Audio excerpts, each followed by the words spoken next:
السلام علیکم ورحمۃ اللہ تعالی وبرکاتہ۔ پیارے دوستو، آج کی اس ویڈیو میں ہم آپ کو ایک بہت ہی پیارا واقعہ سنانے والے ہیں، حضرت خضر علیہ السلام اور ایک فقیر کا واقعہ۔ تو دوستو، ویڈیو کو آخر تک ضرور دیکھیں، انشاءاللہ تعالی اگر آپ یہ واقعہ سنیں گے تو آپ کی زندگی بدل جائے گی، آپ کا ایمان تازہ ہو جائے گا۔ تو چلیے شروع کرتے ہیں۔ حضرت خضر علیہ السلام دریا کے کنارے بیٹھے تھے کہ ایک سائل آیا اور اس نے آپ سے کہا کہ اللہ کے لیے میں تم سے سوال کرتا ہوں کہ مجھے کچھ دے دو۔ حضرت خضر علیہ السلام پر بے ہوشی طاری ہو گئی۔ جب ہوش آیا تو انہوں نے اس سے فرمایا کہ میں تو صرف اپنی ذات اور جان کا مالک ہوں، اور تم نے اللہ کے لیے مجھ سے سوال کیا ہے، میں نے اپنی ذات تم کو بخش دی، تم مجھے فروخت کرو اور اس کی قیمت سے فائدہ اٹھاؤ۔ چنانچہ سائل آپ کو بازار لے گیا اور ایک شخص کے ہاتھ بیچ ڈالا۔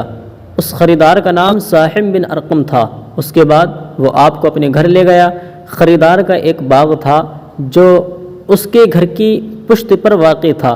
ساحم نے حضرت خضر علیہ السلام کو ایک گدال دی اور آپ کو حکم دیا کہ پہاڑ سے مٹی لا کر باغ میں ڈالیں۔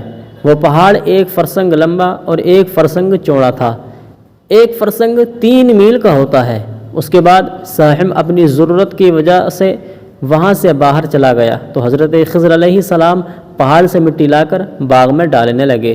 چنانچہ جب ساحم واپس آیا تو اپنے گھر والوں سے پوچھا کہ کیا تم لوگوں نے غلام کو کھانا کھلایا ہے؟ گھر والوں نے کہا کہ غلام کہاں ہیں، ہمیں تو اس کا علم نہیں ہے۔ پھر ساحم نے کھانا اٹھایا اور غلام یعنی حضرت خضر علیہ السلام کے پاس آیا تو ان کو اس حال میں پایا کہ وہ پورے پہاڑ کے کاٹنے سے فارغ ہو کر کھڑے ہوئے نماز پڑھ رہے ہیں۔ یہ دیکھ کر ساحم کو تعجب ہوا اور قریب تھا کہ اس پر بے ہوشی طاری ہو جائے۔ ساحم نے آپ سے پوچھا کہ مجھے یہ تو بتلاؤ کہ تم کون ہو؟ یہ سن کر حضرت خضر علیہ السلام پھر تھوڑی دیر کے لیے بے ہوش ہو گئے۔ پھر جب افاقہ ہوا تو اس سے کہا کہ میں خضر ہوں۔ ساحم بے ہوش ہو گیا۔ جب افاقہ ہوا تو اس نے اپنے پروردگار سے توبہ کی اور آپ کو آزاد کر دیا اور کہا کہ اے رب، مجھ سے اس کا مواخذہ نہ کرنا، اس لیے کہ میں ان کو نہیں جانتا تھا۔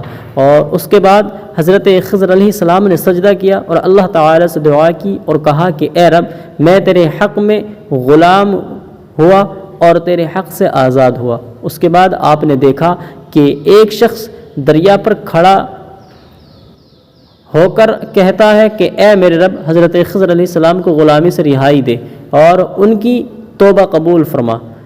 حضرت خضر علیہ السلام نے اس سے کہا کہ تم کون ہو؟ اس نے جواب دیا کہ میں شادون علیہ السلام ہوں۔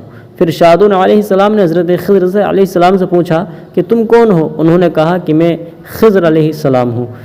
تو اس کے بعد حضرت شادون نے آپ سے کہا کہ اے خضر، تم نے دنیا طلب کی کیونکہ تم نے اپنی ذات کے لیے رہنے کا مکان بنایا۔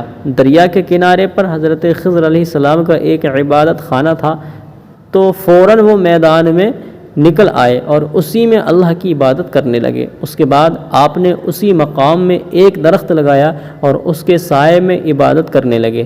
پس آواز آئی کہ اے خضر علیہ السلام، جس وقت تم نے درخت کے سائے میں سجدہ کیا تو تم نے دنیا کو آخرت پر ترجیح دی۔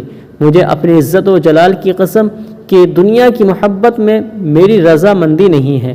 اور اس کے بعد حضرت خضر علیہ السلام نے کہا کہ اے شادون، غالباً یہ فرشتے کا نام ہے، اللہ تعالیٰ سے دعا کرو کہ یہاں تک کہ وہ میری توبہ قبول فرمائے۔ چنانچہ شادون علیہ السلام نے دعا کی اور اللہ تعالیٰ نے ان کی دعا سے حضرت خضر علیہ السلام کی توبہ قبول فرمائی۔